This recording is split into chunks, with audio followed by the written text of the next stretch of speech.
Hello? Welcome back, everybody, for another episode of BarTalk. BarTalk. Every time. Ba-ba-ba-ba. Every time. I gotta make sure this is on the side of me or something, remember? Oh. Right. Ew, that was a weird noise. I think we're good. It doesn't seem bad. It doesn't seem like the last couple audios have been pretty fucking sweet. Pretty sweet. Tracy figured it out. I can't bend my fucking... I have to sit like an idiot because I can't bend my leg because I have this gnarly cut on my knee. And every single time I bend my knee, the what's it called? The scab on my knee opens. Cracks. And then my knee just starts bleeding. And I'm like, fuck. I had that one time. Oh my God. We did some kind of weird obstacle course race thing, and it was associated with gold. No, momentum. If it was momentum, it was newly momentum, but I think it was gold still. And it was some weird obstacle course race thing. You weren't there yet. Oh, the guy that does the tactical shit. Yeah. Right? Yeah. I wasn't there, but so I know I did it, and we had to literally climb over this, which first of all, really dangerous. There was no water in this thing; it was just mud. So if you fell, you fell 10 feet, really dangerous. But you're climbing across this rope, right? Yeah. And so I'm like monkey crawling almost over, and I practiced it once, and then I did it again, and I didn't have leggings on, so the rips I had on my legs, and I know exactly what you're talking about, it was on the inside of my thighs, and it was so bad that I went to work, I had to wear leggings. It was back when I worked at Fridays for the 3 months I worked at Fridays, and I had to wear leggings for work, and I went to the bathroom and pulled my pants down, and all of the skin was plastered to my leggings. Dude. It was disgusting. I know exactly what you... I know, and it's so bad too, because over this past weekend, just the cuts I got from doing that stupid crawl 7 times, I literally ripped 2 of my best pairs of pants, which RIP $120 basically. And then I have one more pair of pants that fit me, shorts I would say that fit me. So this past week I wore the pair of shorts, and then I just happened to not do laundry. So you get caught and you're like, shit, I have no clean clothes. So I had to wear pants. And it was the worst experience of my life because I had leggings on and my knees were freshly cut. And every single time I bent down to pick something up for my clients or move equipment around, I was just not, oh my God, I was so not happy. And then I took my leggings off and my knees were stuck to the inside of my leg. Oh my God, it was so disgusting. It's so gross too. So I had to wear my running shorts, and I used to like the running shorts, the swishy running shorts. Yeah. But I hate wearing those things, man. They're just I hate the underwear inside of running shorts. Yeah. It pisses me off. Cut them out. It's I should have cut them out. But the Nike, those newer Nike ones that have the high waist and they have the underwear inside, I fucking hate them. Now they do a lot of them. Now they'll do the shorts underneath. The spandex shorts or whatever. Short, I need to get those. I got to go back out to Academy and literally go shopping for the Atlanta race that we have in 2 weeks. Yeah. Because I have one pair of fucking shorts. Yeah, we're on the topic of sports, so we're talking about Tracy just ran Jacksonville. Woo-hoo. Way better than the year before. Way better. Way than better. The year before. Second place podium on the super and third place podium on the sprint. Whoop, whoop. And also did the 3K new race beforehand. So not even running fresh, still hit those podiums, which is solid, and had elite people drop down. So, which we're going to get into all of that because I think that opened up the topic we want to talk about today, which is sportsmanship and how we feel, how our mindset has changed around sports and how we feel about the systems that our sport have set up now, because we're both in sports that are newer and growing. Yeah.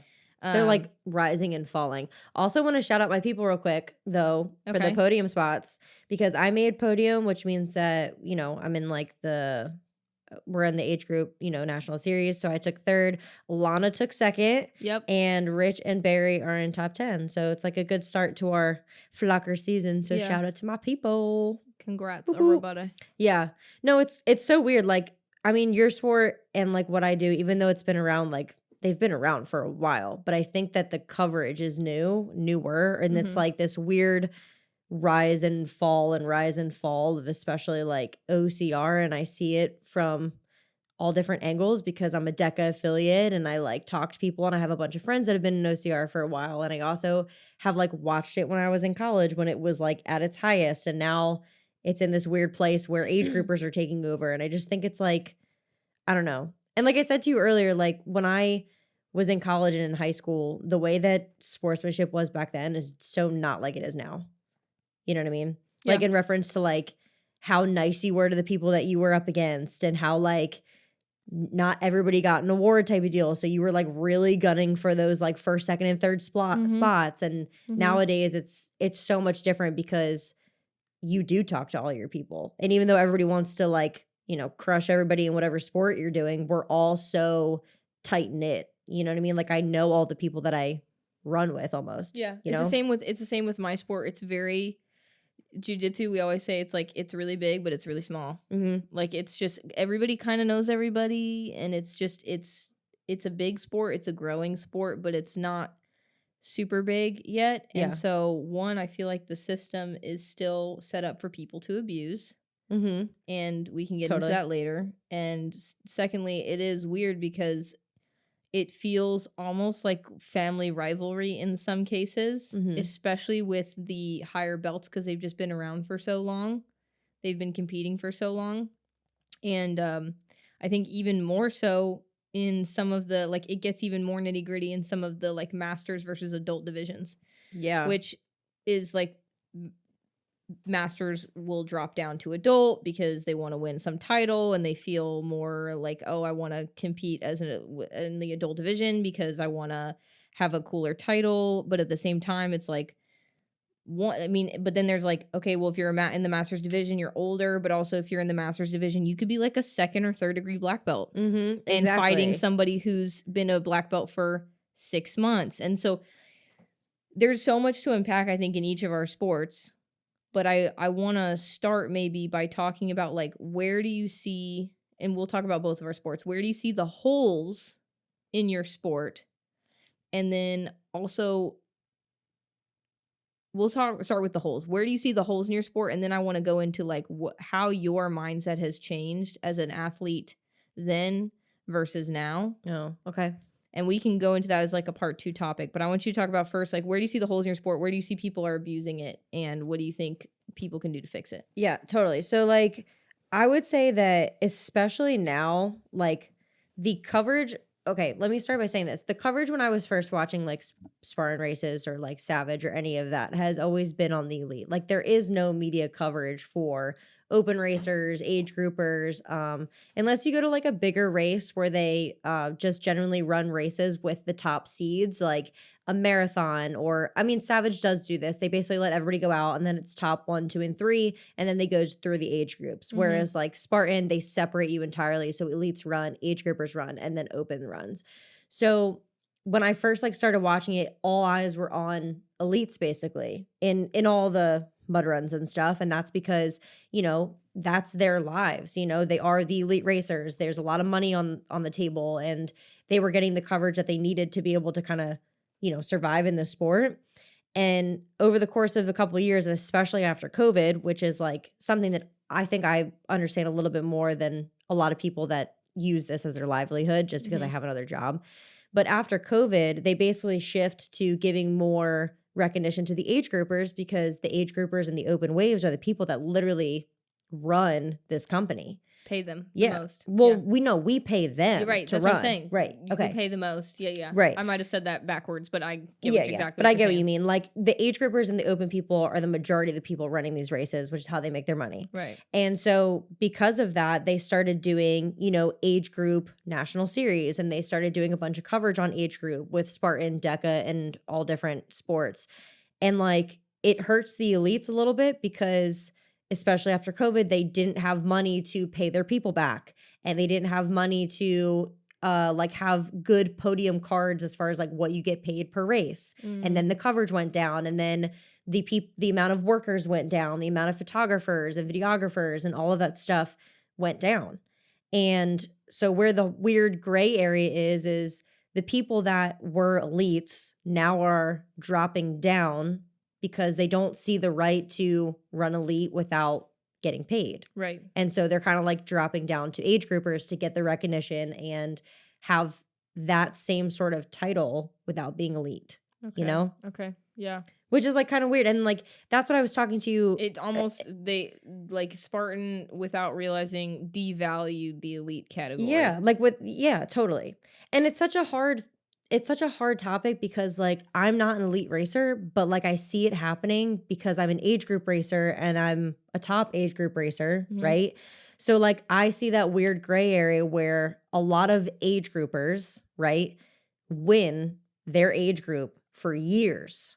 And it's like, hey, you should probably fuck off and go run elite. Yeah, run elite. And then you see a bunch of elites that are at the bottom of the elite list and think that they're elite, but when there's a larger race, like a larger race with the top elites, they're like, fuck it, I'm not gonna place, so why don't I just go get an easy podium spot? And they drop down to age group. And that's that weird gray area for me where I'm kind of like, it's not really, I guess it is up to Spartan to say maybe, hey, you race this amount of time or you make this specific time to run elite, but it's almost up to the racers to keep integrity of who they want to be and who they are. What if Spartan, you had to get, like, let's say you had to get approved to run elite, right? You were showing certain podium finishes for age group, you got approved to run elite, and then maybe it's a thing where it's like you have to get approved to then move back to age group. You know what I'm saying? Like Spartan needs to make it so that's like, you're an elite, you showed the times, you have to keep running elite. Right. Unless we approve you to move back down to age group for XYZ reason. Yeah. That they deem, or like they'd have to, I don't know, figure that out. Yeah. Like there needs to be something, like you have to run age group and then you basically get like an elite token and you're able to run elite. So it should be the opposite way around because that's what I'm saying. You should be running elite and then you should have to get approved to run back at age group because I feel like that leads to a lot of sandbagging. It does. It's like the girl who won first place in the age group national series on Sunday in my age group category ran elite on that Saturday. So she ran elite on Saturday and then dropped down to get a US National Series race card or points on Sunday. Right. And it's like, what the fuck, bro? Like, it's like, why would you do that? And everybody knew. But at the same time, she's almost incentivized to do that. So that's almost a hit on Spartan. Right. Like, it's like Spartan's got to fix that. Yep. And that's what I'm saying. Like, that's where that weird gray area lies. Like, she's going to get the coverage and people are going to notice her. And she now has points to get, I think there's something like $25,000 or $30,000 worth of prizes that are going out to the top 1, 2, and 3 in each age category. Right. So the way that the USNS races work, for anybody that doesn't know, is there's 5 races throughout the year. It's Jacksonville, West Virginia, Utah, Big Bear, St. Louis Obispo. And they're all throughout the year. They're different types of races like Sprint, Super Beast. But you only have to have your top 3 races count. And when you run those specific races, you get points. It's on a 1,000-point system. And whoever ends up getting the most amount of points in seeds 1, 2, and 3 throughout the year are the 1, 2, and 3 winners, right? Yeah. So you don't have to do all 5. You just have to have your top 3 races that count towards your whatever. So the last race that we did in Jacksonville on Sunday, the sprint, was the USNS race. So basically the girl who won first, that was an elite the day before, got first place on Sunday and is now number 1 in the USNS top 10. So that's like kind of what we're talking about. And it wasn't just her. There was a couple males that did it. And I think there was like 3 females on Sunday that did that as well. Only one of them was in my age group category. But still, it like almost, it discredits the elites because they have the ability to do that. And they know that they don't get anything for doing elite, but they get something for doing age group.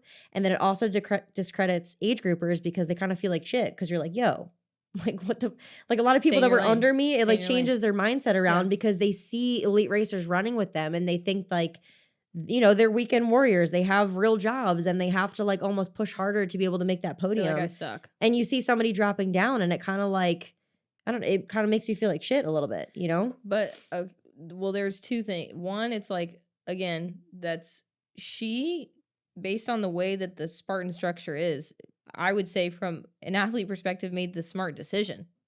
Well, yeah, she's using it to her advantage. Now, there's like sport integrity, which we can get into. And there's the whole like, do you now it's like your first place.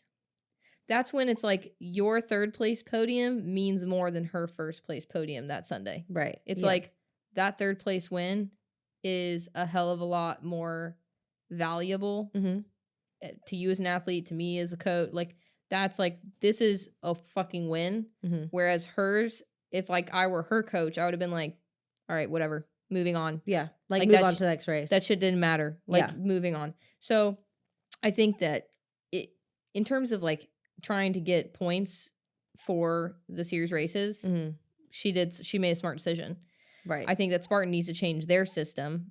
And then also if you care about the win, if you care about wanting, like feeling as if you've deserved every first place podium, second place podium, third place podium you get, then also that's up to her to be like, okay, cool, you won first, what does it matter? Right. And to her, it's like, I got points, so fuck you. Mm-hmm.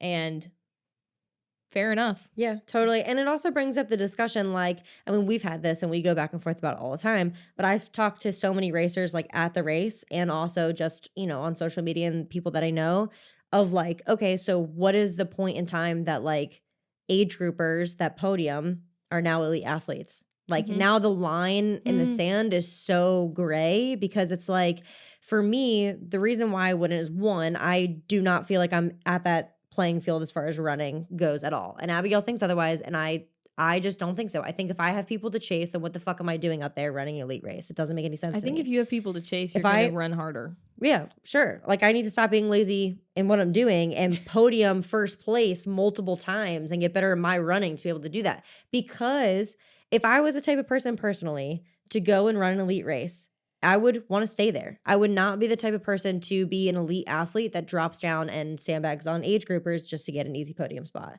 That's like, because that's the type of sportsmanship that I want in that sport. And those are the people that I want to pin myself up against. And if I have people that I'm battling with right now for a first place spot, like I'm going to fucking stay there until I get that consistently enough for me to know that now I'm in a different playing field and now I have to catch up to these people. Mm-hmm. You know what I mean? Mm-hmm. Because like, if I'm mad at somebody dropping down an age group to pull a first place on me, I'm not going to be that person. Mm-hmm. I'm not going to be a person that like goes up and runs an elite race and is like, oh shit, the top goats are here, like fucking Lindsay Webster, Emeka Clark, and they're all here. And I'm like, fuck me. I'm just going to drop down to age group and run a race. Like, no, I'm going to consistently podium and know that I'm in a good place to be like, all right, fuck it. Now I'm going to chase these people. Yeah. You know what I mean? Yeah, but I also still think that probably like mid to end of year this year, you should be running elite. If like, everything continues. Though?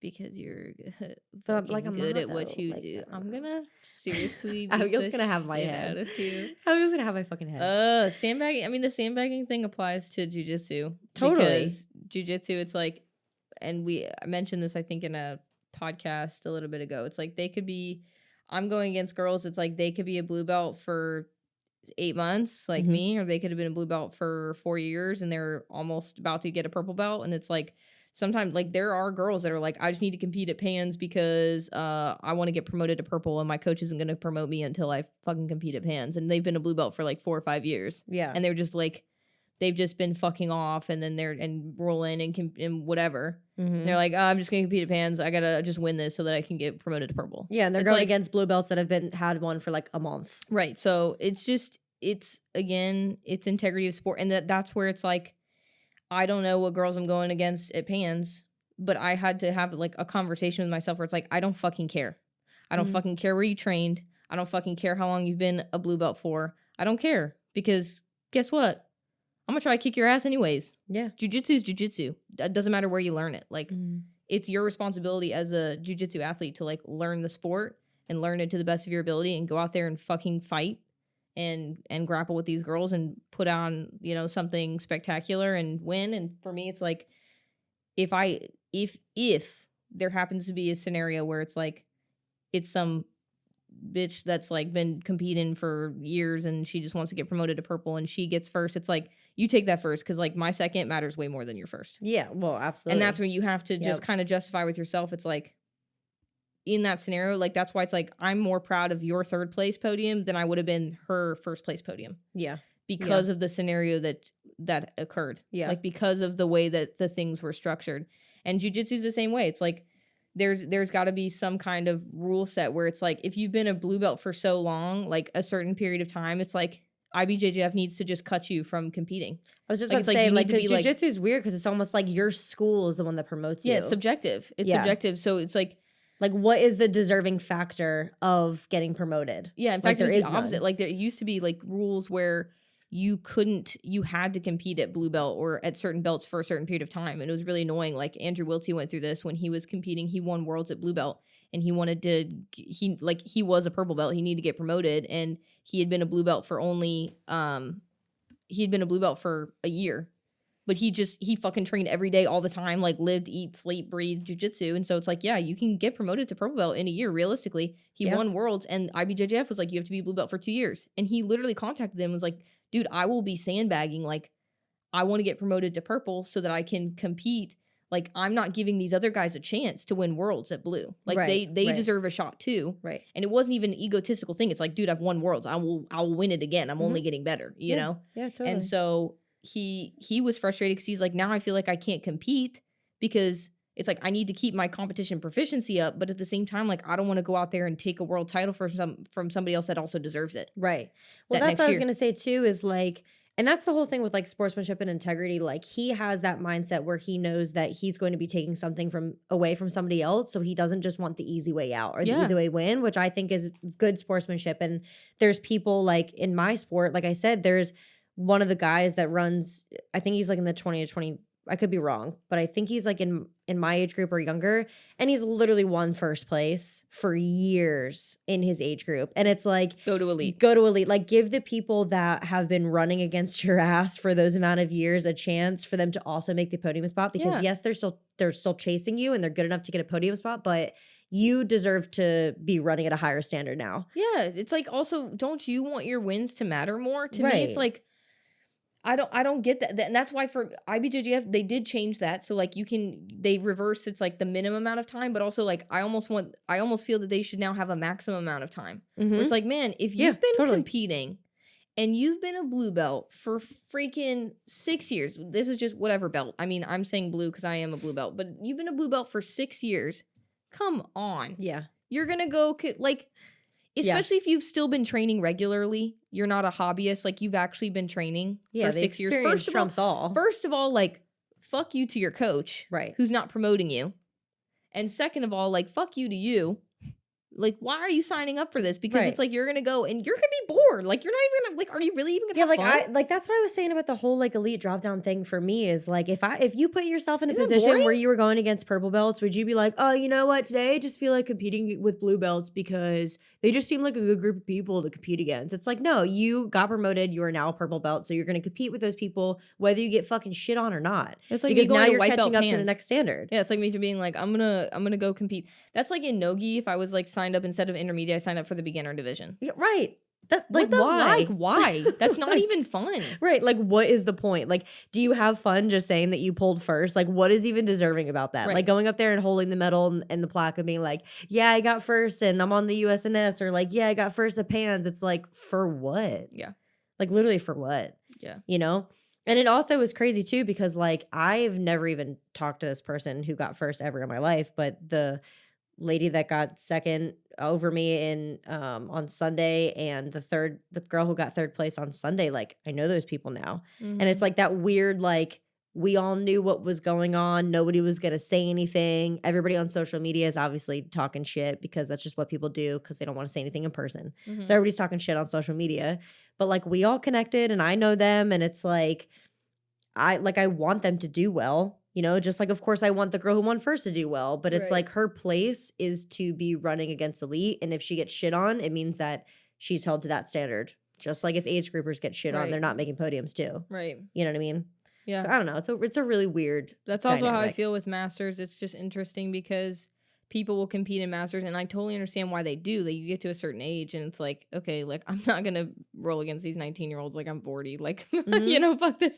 Like, I'm not. Y'all got too much energy for me. But at the same time, like, some of those Masters divisions, it's like, sheesh, dude. Like, my professor, he went and competed in Masters, and he's going against some legends because he's going against people who are older, but they're like second, third, fourth degree, and they'd been winning world championships at adult before. Right. So it's like, some people say it's like, oh, well, Masters isn't a legit like title. Like if you win a Worlds or a PANS at Masters, it's not legit. And I'm like, I question that a little bit. Yeah. Like because like I understand why now if you compete at adult, like adult is the best. It's like prime, you're in your prime, whatever. Mm-hmm.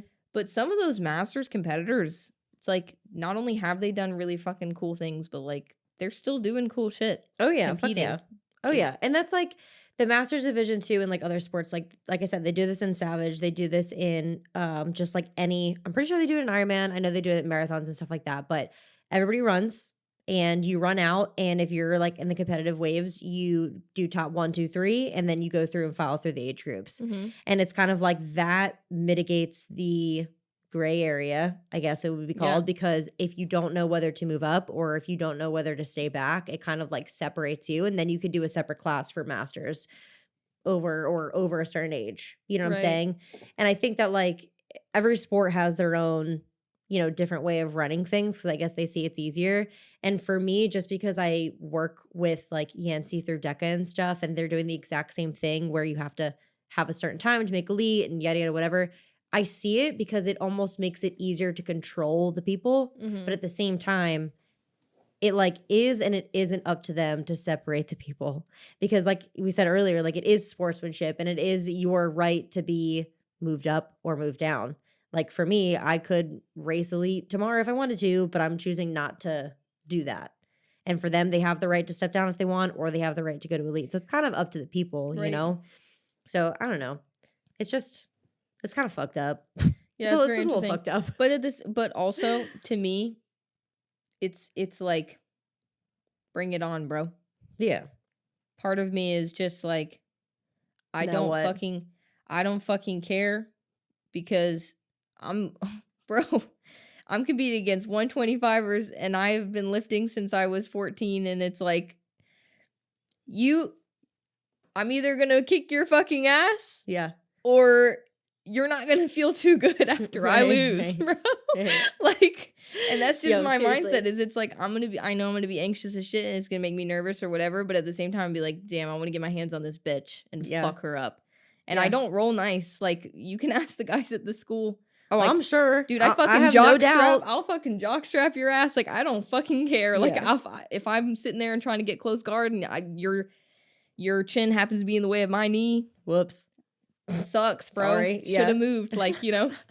And I'm not sitting there trying to like hurt my teammates in the school, but when I go in competition mode, when I'm like rolling with like when I competed in New Breed, it was like, hurt yourself. Don't care. Yeah. Well, it's just like anything else. Like, if you're going to be in competition mindset, you just need to give it your all, whether people drop down and decide to fucking sandbag or not. Right. You know what I mean? And it is like that bring it on mindset. It's like, okay, here we go. Bring it on. Yeah, like, let's fucking do it, whatever. Like, even though I hate you for being here right now, it's like, whatever. You shouldn't run a shitty race just because you shouldn't run, you know, a shitty race just because you're upset that somebody stepped down, you know? But it does definitely hurt some people's vibe a little bit. You could tell, like, some of the people that were racing on Sunday, they were like, ah, fuck. To me, there's, you know? Well, to me, like, the psychology of it is everything. And that's why, like, I really appreciate Shane, my professor, for having this in the school. He's like, he does not tolerate like pussery, bro. Like, you laying down between rounds, get the fuck up. Like, poker face. You're not tired. Yeah.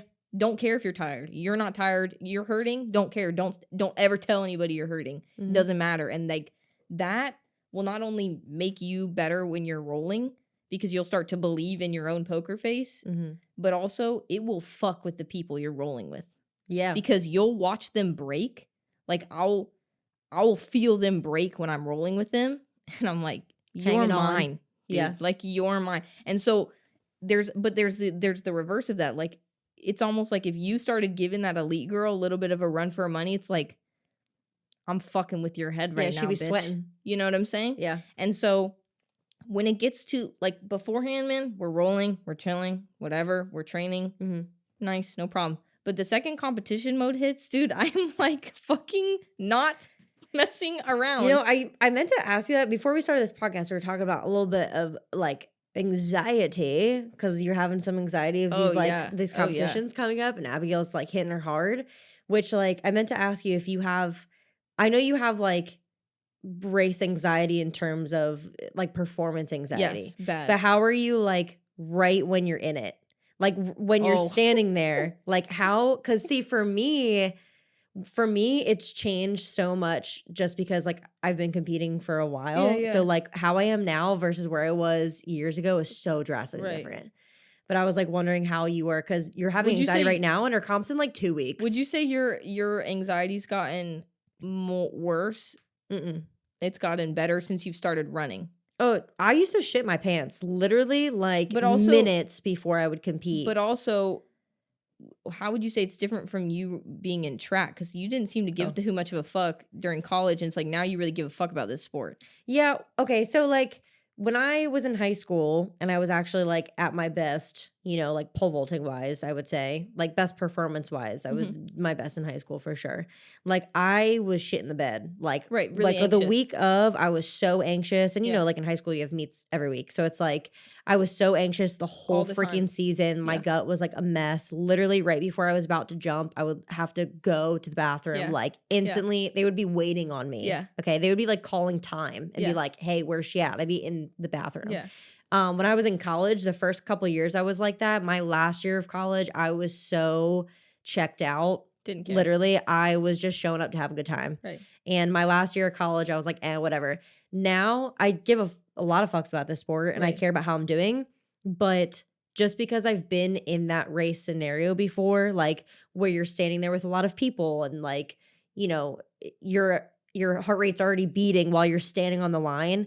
It's like the only time that I have where I can like, it's almost like this window like closes and it just like blacks out and I can just like actually breathe and I can pretend like nobody's around me and I could just like flush everything out. And it's weird. Like even, you know, they do the whole, you know, Spartan ruse and stuff. Yeah. I like don't hear care. it. Yeah. Like it's the only time that I can stand there for a couple minutes and it just is like silence. And people can be like, you can come up to me and you like give me a high five and my mom can come up to me Don't and it's care. like, whoa, whoa, whoa. Like Yeah. in my ears, I just like flush everything out and I'm cool. So I'm the it's okay. So I'm kind of like that. I get super fucking anxious. Like yesterday, I had probably the worst anxiety in a very long time. It almost felt like I was supposed to compete that day. I don't know why I felt that. Like I felt like I had to run from some motherfucker. Yesterday, yes. Yeah, yesterday. And I feel that way on competition day. That's why I was like, why am I feeling this right now? I don't know what the hell's going on. It lasted like a whole 24 hours. It was terrible. It was really bad. It was like Her eyes were dilated. I didn't even realize, like, like I was in fight or flight mode for the whole day. It was very stressful. I thought I was being normal during DECA, and Tracy kept coming up to me and she's like, are you okay? Yeah, like the whole time I was like, are you okay? Do you need a water? Do you want food? Like, I will give you my coffee. I had to leave early. I was just like, I have to go. It was not good. It was really, I was like, hey, I've got to go. I was like, cool. Get the fuck out of here. Please go take a nap. Yeah, so I was really anxious. But it's strange because the second that I shake hands with the ref and I slap hands with the chick, it's like the same, like, wah, wah. Like it's me and her. Mm-hmm.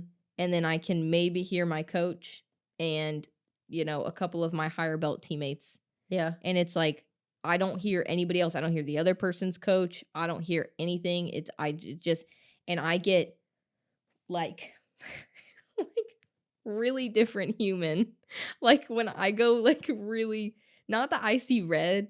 You're like an animalistic person though. Yeah, like I can see it. I know exactly what you're talking about. I get super fucking like different. Like I felt so bad. I was talking to my friend. She wanted to come. She's coming to watch me, one of my teammates.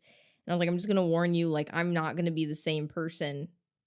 Like, I'm not going to be mean. Yeah. I'm just not going to say much. Like, I'm not going to be the same person the day that I compete. Like, you're just going to have to be deal. okay. Like, it's not, I don't hate you. Like, I'm not mad at you. It's just because when I get in the mats, it's like, I'm going to fucking kill her. Mm-hmm.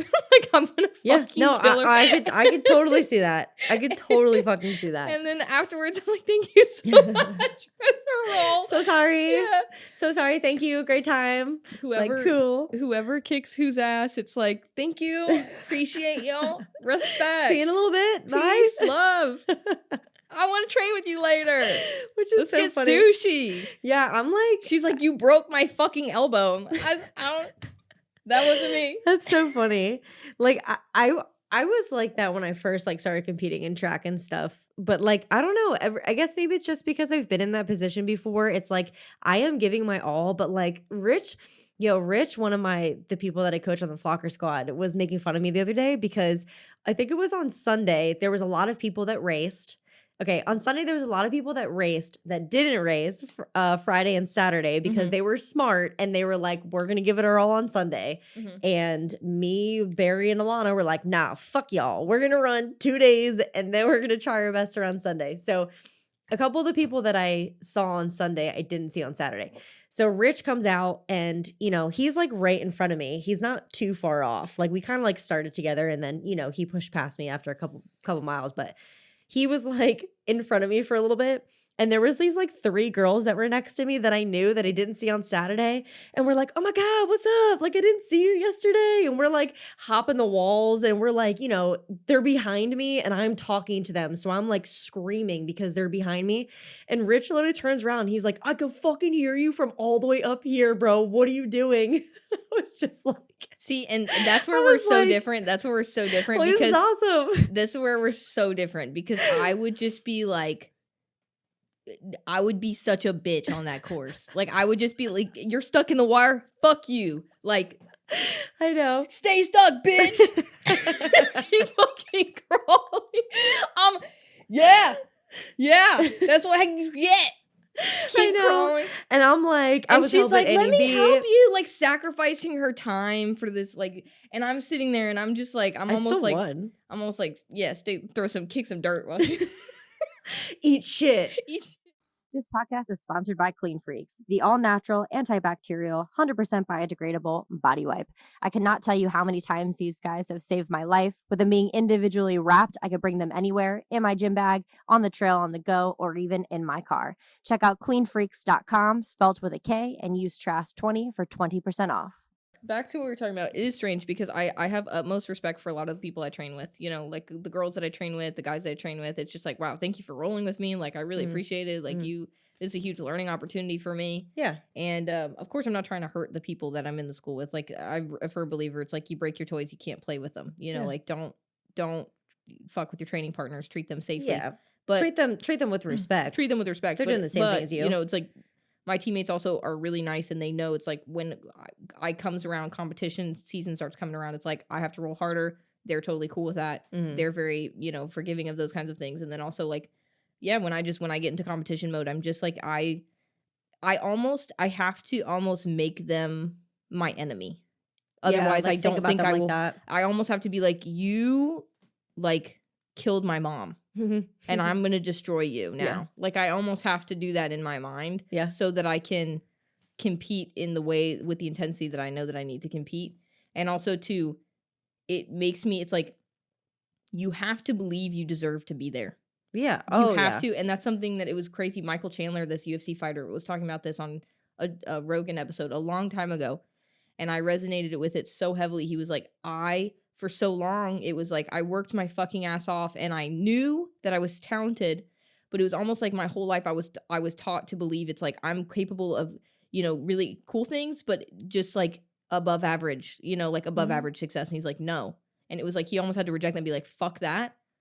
I deserve to be the best. Yeah. I'm the best. I deserve to be the best. I will be the best. And I deserve all of the things. And you have to go into your competition thinking that, like, we had a talk last year about that where I was like, hey, you deserve to be running with these girls. Just remember that when you run. Yeah. It's totally. Like, you deserve to be there. You belong there. Because for so long you were like, well, I'm not a runner and I'm not this and it's like, fuck that.